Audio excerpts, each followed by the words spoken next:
lo estructural y las relaciones de poder. Estructura, poder y dominio son conceptos íntimamente relacionados y que debemos comprender para tener las herramientas de análisis para la transformación radical de la sociedad. Uno de los temas centrales en el anarquismo ha sido la cuestión del poder, donde se han escrito numerosos textos que apuntaban a que el ejercicio del poder resulta pernicioso y de ahí está el origen de todos los males y desigualdades en esta sociedad.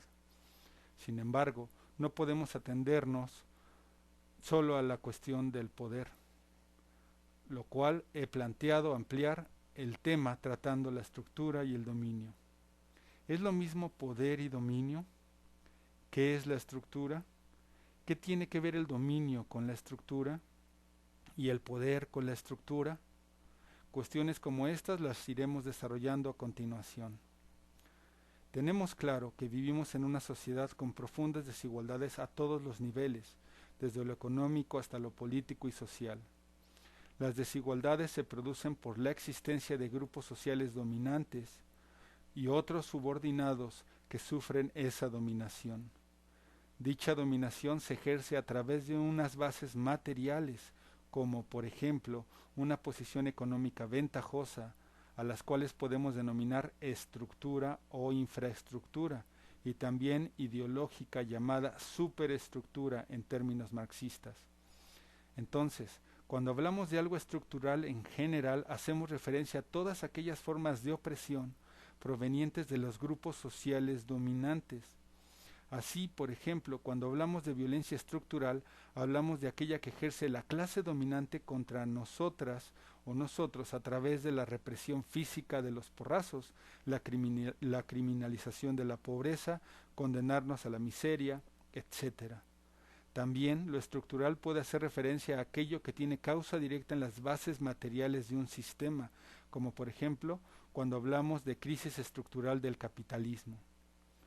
Hasta ahora, el concepto de poder en el anarquismo clásico ha ido asociado al dominio, pero las tesis sobre el poder de Foucault han abierto nuevas perspectivas para entender dicho concepto que rompe con el esquema clásico de poder igual a dominio. Según Foucault, el poder es básicamente una fuerza social que está presente y fluye en todo el cuerpo social sin unas direcciones determinadas, lo cual no es ejercido siempre desde el Estado o la clase dominante, sino que también puede provenir de instituciones organizadas fuera del Estado.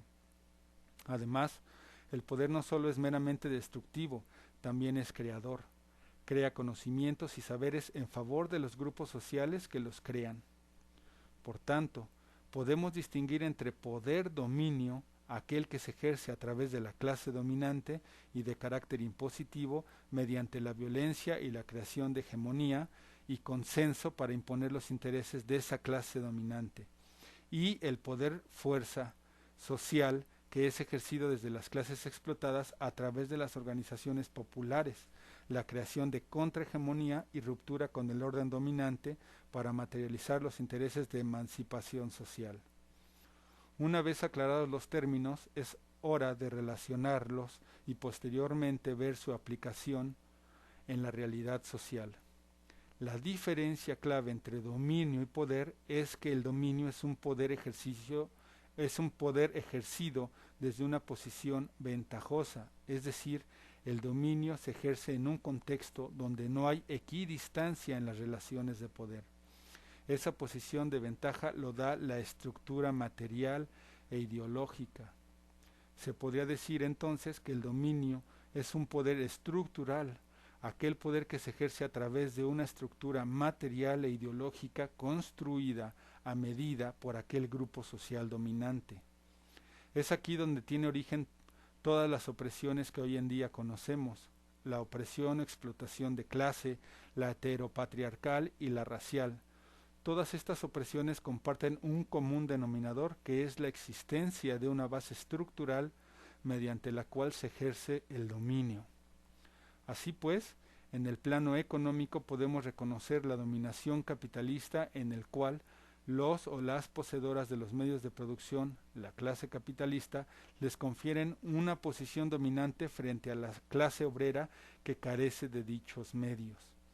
Es por ello que un o una trabajadora siempre está en una posición de desventaja frente al capitalista, lo que se traduce en una relación desigual de poder.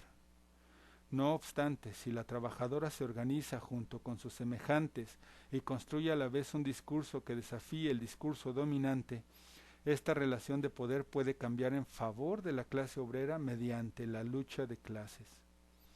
Asimismo, encontramos en la organización popular otra forma de articular un poder desde abajo.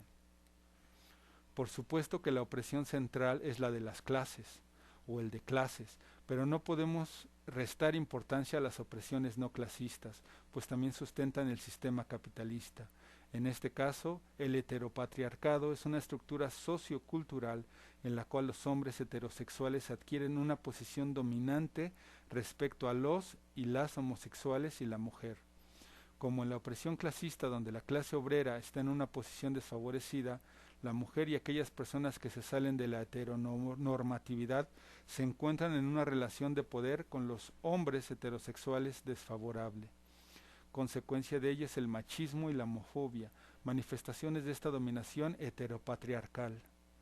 Lo mismo sucede con el racismo, en el cual el hombre blanco occidental se posiciona como dominante frente a otras etnias no blancas y no occidentales, juzgándolas en base a las concepciones sociales eurocentristas y etnocentristas, caracterizándoles principalmente como salvajes, delincuentes y esclavos.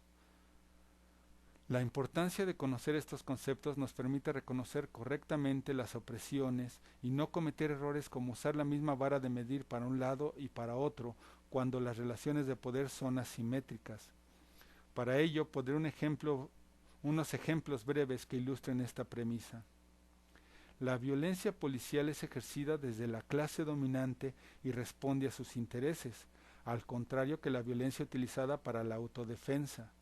No es nada comparable robar artículos en un supermercado con el fraude fiscal, la fuga de capitales y con la explotación asalariada. El absentismo laboral o cualquier acto de indisciplina no es nada comparable a los ataques a los derechos de los y las trabajadores mediante las reformas laborales. Se culpa a la mujer de ser violada y que tiene que andarse con cuidado para evitarlo, cuando el culpable es el hombre quien comete las agresiones sexuales y que es él quien debe dejar de violarlas. Que una persona no blanca desprecie a un blanco o blanca por serlo no es nada comparable a las redadas racistas, la criminalización de la inmigración, su exclusión y discriminación, etc. Aquí de nuevo nos encontramos con el denominador común, lo estructural. Una vez que sepamos en qué posición estamos y conozcamos las relaciones de poder en la realidad social, el siguiente paso es cómo articular respuestas contra ellas, no para crear nuevas formas de dominio, sino en equilibrar la balanza de las relaciones de poder. Así, por ejemplo, en el campo económico, solo podrá existir una relación de poder equidistante aboliendo el sistema capitalista e implantando un sistema socialista libertario que ponga los recursos, medios de producción e instrumentos de trabajo en común. En el político, en la abolición del Estado, sustituyéndose por instituciones horizontales, asambleas, consejos, comités, confederaciones, en las cuales los y las productoras y consumidoras sean quienes tomen las decisiones políticas, y en el plano sociocultural por el empoderamiento de las mujeres, homosexuales y minorías étnicas, junto con la deconstrucción de los privilegios patriarcales y raciales. Suprimir el dominio implica destruir las estructuras del poder dominio y crear otras estructuras materiales e ideológicas, y junto a ello el poder popular, que sería el poder socializado, donde las relaciones de poder entre distintos grupos sociales sean equidistantes. Este texto lo saqué del sitio en internet Regeneración.